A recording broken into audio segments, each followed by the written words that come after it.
네, 여러분 한 주일간 안녕하셨습니까? 드디어 저희가 사는 이 LA에는 봄의 한가운데로 저희가 들어간 기분입니다. 물론 아직도 가끔 쌀쌀한 날씨가 오기는 하지만 이제 곧 지나면 여름이 이제 느껴질 만큼 더운 날이 올 것입니다. 세상은 이렇게 빨리 지나가죠. 또 저희들이 이제 지난 6개월간 드디어 그렇게 저희들이 참 제가 열심히 저는 정말 너무 좋은 시간이었습니다만은 이 에베소서 강의를 마치고 이제 곧 저희들이 베드로 전서를 한번 여러분께 강의를 하려고 합니다. 오늘은 베드로 전서로 넘어가기 전에 지난번에 우리 이준원 박사님이 왜 피곤한가 라고 하는 주제로 강의를 하셨더니 한국의 이름만 대면 알만한 저명한 인사가 거기가 좋다 이렇게 표를 해주셨다고 그래서 이 세상에 얼마나 많은 사람들이 피곤할까. 그래서 이 피곤한 사람들에게 우리 예수님께서 주시는 쉼, 성경에 나오는 약속 중에서 어쩌면 가장 우리의 마음을 푸근하게 해주는 이 쉼이라고 하는 그 예수님의 초청, 그 약속을 오늘 여러분들께 좀 말씀드리면서 여러분들을 예수님께서 참으로 여러분을 부르시는 그 쉼의 그 깊은 의미로 오늘 여러분들을 한번 초대해 보고자 합니다. 성경의 쉼에 관한 이야기는 바로 마태복음 11장 28절로 30절에 있는 말씀인데요. 한번 이 말씀을 가만히 생각하면서 한번 읽어보시기 바랍니다. 수고하고 무거운 짐진 자들아. 오늘 이 땅에 사는 사람 중에서 짐이 없이 아무런 부담 없이 사는 사람이 있습니까? 제가 볼 때에는 거지조차도 이 땅에서 쉼, 이 땅에서 마음에 부담이 있습니다. 그래서 이 땅에 있는 모든 수고하고 무거운 짐진 자들에게 오늘 예수님께서 말씀하십니다. 다 내게로 오라. 내가 너희를 쉬게 하리라. 나는 마음이 온유하고 겸손하니 나의 멍에를 메고 내게 배우라. 그러면 너희의 마음이 쉼을 얻으리니 이는 내 멍에는 쉽고 내 짐은 가벼움이라 하시니라. 여기서 이제 두 번 나오는 쉬게 하다. 쉼이라고 하는 단어가 헬라어로는 아나파우시스라고 하는 뜻입니다. 아나 그러면 이게 헬라어로는 다시 그런 뜻이고 파우시스 이것은 이제 멈추다 그런 뜻입니다. 근데 이 쉬면서 다시 멈추어 서는 그것이 오늘 우리에게 무엇을 가져다 주는가? 이 영어로 사실 이것을 번역할 수 있는 제일 멋있는 말은 refresh. 다시 어떻게 해요? 사람을 소생시키다. 그런 뜻입니다. 그래서 이 쉼이라고 하는 것은 그냥 피곤을 푸는 것을 넘어서서 지쳤고 죽어갔고 힘들던 사람을 다시 소생시키는 생기를 되찾게 해주는 것이 바로 여기서 말하는 쉼이라고 하는 것입니다. 제가 하와이에 살 때 말이죠. 와이키키 옆에 이런 저희 집에서 이렇게 보면 바로 앞에 보이는 제가 이 산을 하루에 한 바퀴씩 이렇게 뛰어서 제가 조깅을 했던 곳입니다. 약 50분 정도 걸렸는데요. 근데 1년의 대부분은 이 산이 이렇게 아주 황토색입니다. 그래서 이 산에 풀 한 폭이 잘 자라지 않는 그런 어려운 굉장히 메마른 곳이었는데요. 11월 달이 딱 넘어가면은 한 2주에서 3주간 그곳에 아침부터 하루 종일 비가 한 3주간 내려요. 비가 내리고 난 다음에 비가 그친 다음에 비가 내리니까 이제 그것을 볼 수가 없었는데 비가 딱 그치고 날씨가 맑아진 다음에 딱 그 산을 바라보면 그렇게 누렇게 떴던 그 산이 이렇게 초록색으로 싹 변해 있습니다. 이 3주간 비가 내리는 사이에 모든 대지에 이 풀이 자라나가지고요. 완전히 녹색으로 변하는 아주 상쾌한 경험이 있습니다. 그래서 여기서 말하는 그 쉬다.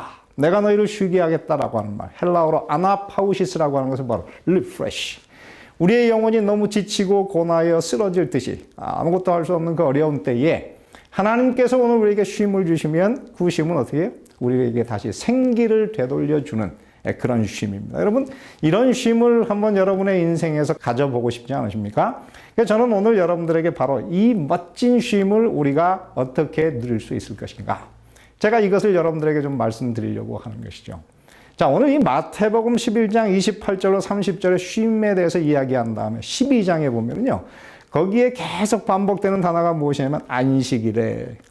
이 안식일 혹은 안식이라는 단어가 이 몇 번이나 나오느냐면 마태복음 12장 1절부터 15절까지 8번이나 등장해요. 그래서 이곳에 예수님께서 이 땅에 사시면서 안식일을 어떻게 보내셨는가? 예수님의 안식일의 철학은 무엇인가?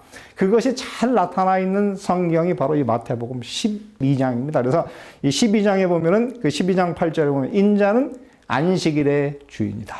이렇게 말씀하시고 그 다음에 12장 12절에 보면은 안식일에 선을 행하는 것이 오느니라. 그래서 안식일의 그 의미를 새롭게 만드는 이야기가 이 마태복음 12장에 기록이 되어 있어요. 그래서 이 마태복음 11장 28절부터 30절과 12장은 굉장히 모종의 이렇게 서로 연관이 되어 있습니다. 어떻게 연관이 되어 있습니까? 여기 보면은 이렇게 우리가 내릴 수 있는데요. 마태복음 11장 28절에서 30절에 내게로 오라. 내가 너희를 쉬게 하겠다. 쉼에 대해서 두 번 말씀하신 다음에 마태복음 12장 1절부터 15절에는 안식일에 관해서 8번 말씀하시고 이 안식일이 과연 어떤 날이 되어야 되나 예수님께서 안식일 신학을 말씀하셨습니다. 그래서 이 마태복음 11장 28절과 12장을 연구하던 한 신학자는 그분은 특별히 안식일에 관한 전공자인데요. 그분이 이렇게 말씀하십니다. 마태복음 11장 28절로 30절은 그 다음에 나오는 12장의 안식일 장에 관한 소개하는 부분, 인트로덕션이다. 그래서 이 마태복음 11장 28절로 30절에 나오는 쉼과 안식일은 굉장히 연관이 되어 있습니다. 어떤 면에서 그래서 이 성경에서 오늘 여기서 뭐라고 했습니까? 아나파우시스, 규칙적으로 반복하여 다시 멈추다. 그래서 오늘 이 성경에 있는 전체적인 이야기를 보면 사람은 6일을 일하고 하루는 멈춰서 쉬게 되도록 그렇게 만들어 놓으셨어요. 그래서 오늘 여기에서 우리가 이 예수님께서 말씀하시는 하나님께서 인류에게 주신 이 안식이라고 하는 일주일에 한 번 쉰다고 하는 그것이 사람에게 어떻게 해요? 몸을 쉬게 할 뿐만 아니라 우리의 영혼을 소생시키는 마음의 쉼을 주는 리프레시하는 그 능력, 그 비결이 오늘 이 말씀에 잘 들어있는데요. 한번 오늘 이곳에서 말하는 진짜 그러면 우리가 어떻게 쉴 수 있나 그 비결을 여기서 몇 가지를 이야기하고 있는데 간단히 한번 그 말씀을 점검해 보겠습니다. 첫째, 오늘 이 말씀 가운데 계속 반복되는 단어가 하나 있어요. 저는 어느 날 제가 이 성경을 읽다가 깜짝 놀랐어요. 이 여기서 읽어보면요. 7번이나 반복되고 있는 여기 대명사가 하나 있어요. 그것이 무엇일까요? 수고하고 무거운 짐진 자들아 다 내게로 오라. 내가 너희를 쉬게 하리라. 나는 마음이 온유하고 겸손하니 나의 멍에를 베고 네 번째 내게 배우라. 그러면 너희 마음이 쉼을 얻으리니 이는 내 멍에는 쉽고 내 짐은 가벼움이라 하시니라. 오늘 여기에서 7번이나 예수님 어떻게 해요? 쉬려면은 내게로 와야 한다. 그래서 여러분 우리가 쉬면서 무엇을 해야 됩니까? 이 인류를 만드신 창조주 하나님을 우리가 만나는 경험이 있어야 돼요. 여러분 그냥 육체적으로 쉰다고 쉬는 것이 아닙니다. 오늘 이곳에 보면 진짜 우리의 영혼이 쉬려고 하면 우리를 만드신 그 하나님, 그래서 그 하나님께로 가서 여러분이 어떻게 해요? 우리의 영혼의 망가진 부분을 그분이 수리하시고 고칠 수 있도록 하루를 쉬면서 어떻게 해요? 그날 우리가 하나님과 시간을 보내는 그런 경험을 가져야 되는 것입니다. 그래서 여러분 우리가 이 성경에서 말하는 그 안식, 쉼이라고 하는 것은 단지 육체적으로 쉬는 것이 아니고 우리가 진정으로 멈추어 서서 우리를 만드신 창조주 하나님, 그분과 우리가 어떻게 다시 접촉하는 경험. 마치 여러분 이 컴퓨터의 배터리가 떨어지면 어떻게 해야 됩니까? 다시 그것을 전원에다가 꽂아서 찰지를 시켜야 되듯이 이 쉬는 날은 하나님께 연결되어 찰지되는 그런 경험을 가져야 되는 것입니다. 제가 그 전에 한 그 예화를 읽었는데 참 재밌는 예화를 읽었어요. 한 여자분이 이제 어린 나이에 한 남자가 너무 좋다고 따라다니면서 결혼하자 그러니까 결혼을 했답니다.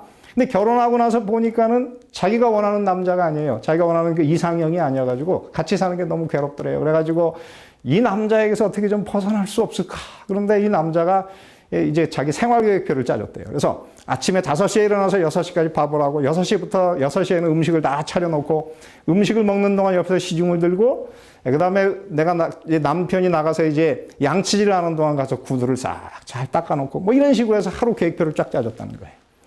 그런데 그 남자하고 사는 게 너무 이제 지옥과 같은 것입니다. 그런데 우연히도 어느 날 그 남자가 죽었어요.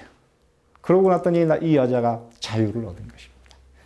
그런 다음에 이제 다시는 내가 남자하고 결혼을 안 하겠다. 그렇게 했는데 어느 날 우연히 길을 가다가 자기가 한눈에 그냥 마음을 싹 뺏는 그런 남자를 만났는데 그 남자도 이 여자분을 보면서 그냥 마음이 홀딱 뺏겼어요. 그래서 둘이서 불이 붙어가지고 둘이서 이제 이 연애를 하다 보니까 어떻게 해요? 다시 이제 결혼을 하게 됐어요.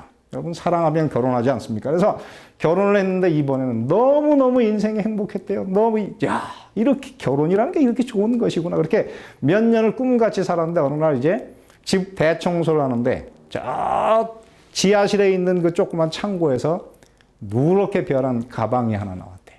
그 가방을 열어봤더니 그 전 남편하고 살 때 입었던 옷가지가 나오더랍니다. 그래서 이제 다 불태워야 되겠다. 다 버리는데 보니 거기에 종이가 한 장인데 색깔이 얼마나 오래됐냐. 색깔이 정말 어제 누렇다 못해 아주 또 이상한 색깔로 변한 그런 이제 종이가 한 장 딱 나왔대요.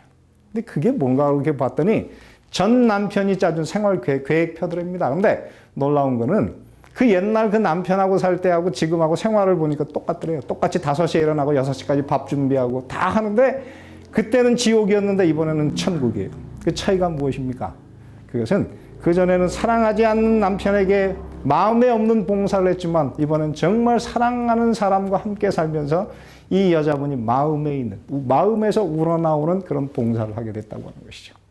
그래서 오늘 우리의 삶에서 말이죠. 오늘 예수님께서 뭐래요? 내게로 오라. 우리를 사랑하시는 그 전능하신 하나님이 내게로 오라. 내가 너희를 쉬게 하겠다. 우리의 모든 문제를 해결할 수 있는 그 하나님께서 매 휴식일마다 오늘 여러분을 초청하십니다.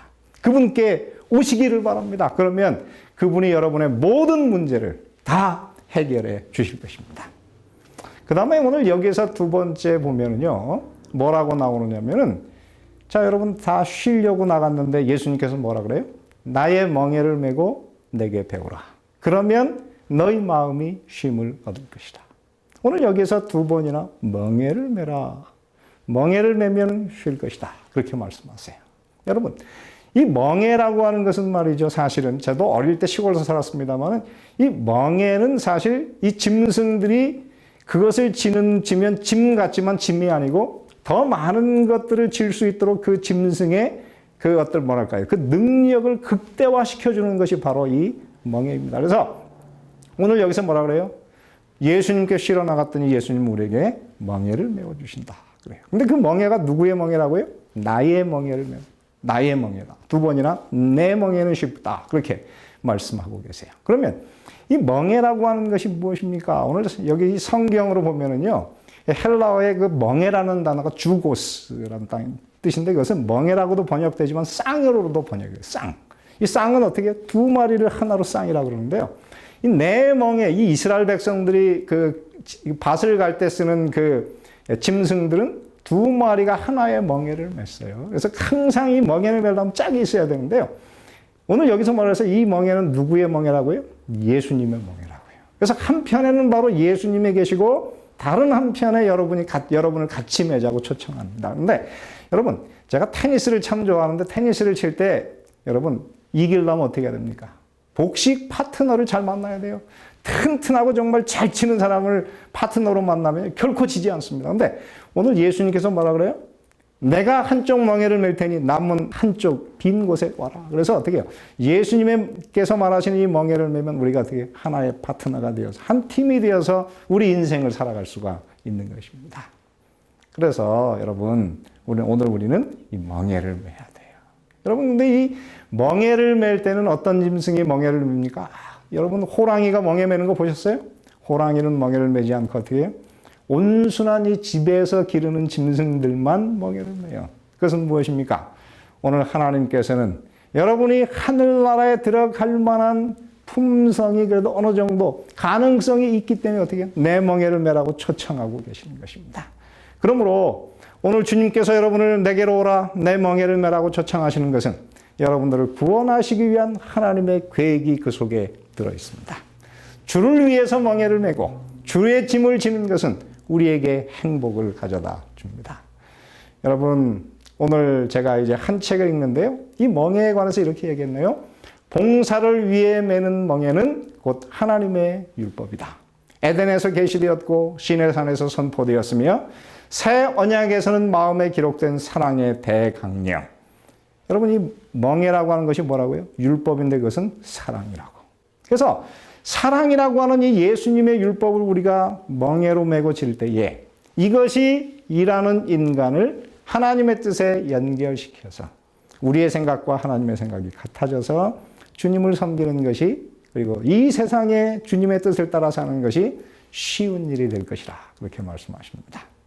오늘 이 말씀을 여러분 잘 기억하셔서 예수님께로 가시고 예수님의 멍에를 메시고 주님과 함께 예수께서 이 땅에서 우리가 하기를 원하시는 예수님의 짐, 봉사의 짐을 지시고 살아가심으로 여러분의 삶이 세상에서도 유용하시고 여러분의 마음속에 행복과 평화가 넘치시는 쉼이 있는 그런 아름다운 삶을 살게 되시기를 바라면서 오늘 말씀을 마치겠습니다.